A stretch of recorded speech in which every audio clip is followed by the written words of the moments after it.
Life was great, as kids just coming home from school without worrying about that one assignment that was due next week, hopping on our consoles or PCs, with friends just playing games that we all love and watched our favorite content creators play for hours on end, eating pizza rolls while playing Minecraft for hours, building the biggest house we could out of wood whilst fighting dick-eating skeletons and suicidal creepers.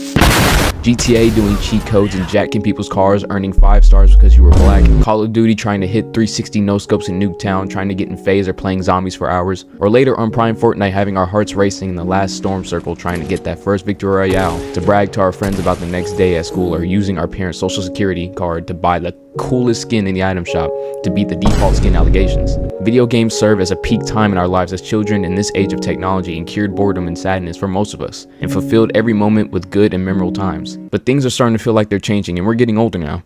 Us kids that enjoyed these worldwide popular video games of all time are now becoming unks and working jobs or having kids or studying a profession. But I'm here today to tell you why it may feel like video games suck now, or that they don't hit the same as they used to. Because if we were all being honest, a lot of games that were peak in our childhood have either died and been places in the Hall of Fame already, and is currently or on their deathbed, ready to be removed from stores and replaced in vintage stocks. But I will break these reasons down into more categories on what makes them suck now. Starting with player bases. The average player base is just getting too comp now, which makes games unfun and die faster, as us average skilled players that just want to play for fun and compete at a winnable level can't even, because you have Lil Timmy gazing into his monitor without blinking, with all of his lights off except his monitor, and RGB keyboard, mouse, and desktop in pitch black, smelling like straight horse chode, grinding for hours just to be good, and trash on lower skilled players. Like, come on, it ain't that serious. And that's what makes PvP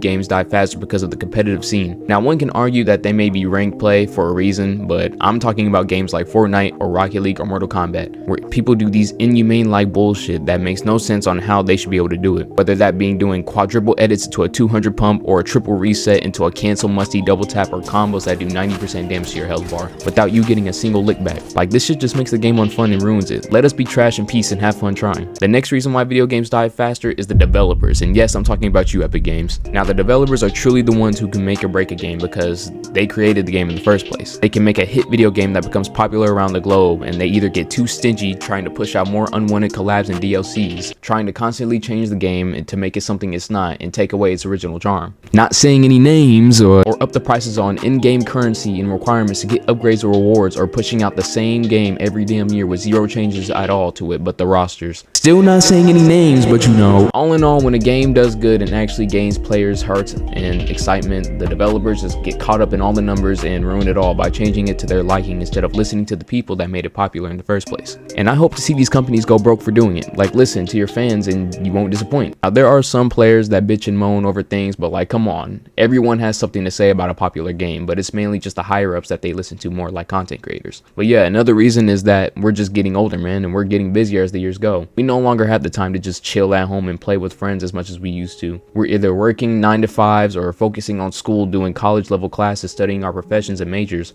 or having to take care of family, whether that be helping out parents or having a kid of your own. And with all of these factors, that makes games suck, and it pushes players away even more. Honestly, we need another hit game like Prime Fortnite that's just global and stays relevant for years on end. But although I do think that if the devs were to stop ruining shit and listen to their fans, and if niggas stop trying to sweat and be the best in the world at every damn game they touch, then games can low-key be as good as they always been. But mainly devs. Fuck y'all devs. But another thing that can have impacts on games and video games in general are just content creators. And we've seen this recently with content creators like Jinxie reviving Rainbow Six Siege from the dead, or Sketch having people load up Madden again, even though it's a carbon copy of the year before, or content creators in general over the past years, and even iconic ones. If devs make an indie game that's not popular or that just released, all it takes is a well-known influencer to have their viewers and fans play the game, like Markiplier in Five Nights at Freddy's, or Jacksepticeye Subnautica, or YouTubers and Baldi's Basics, or Getting Over It. And just other games that have become icons in the gaming industry from content creators. When you think of Minecraft content, you think of DanTDM or Captain Sparkles or Stampy.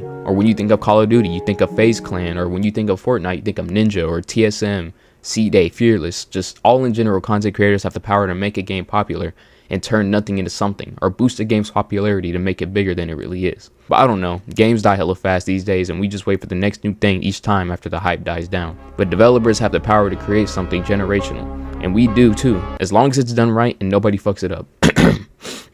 But yeah, that's it. Road to 1K.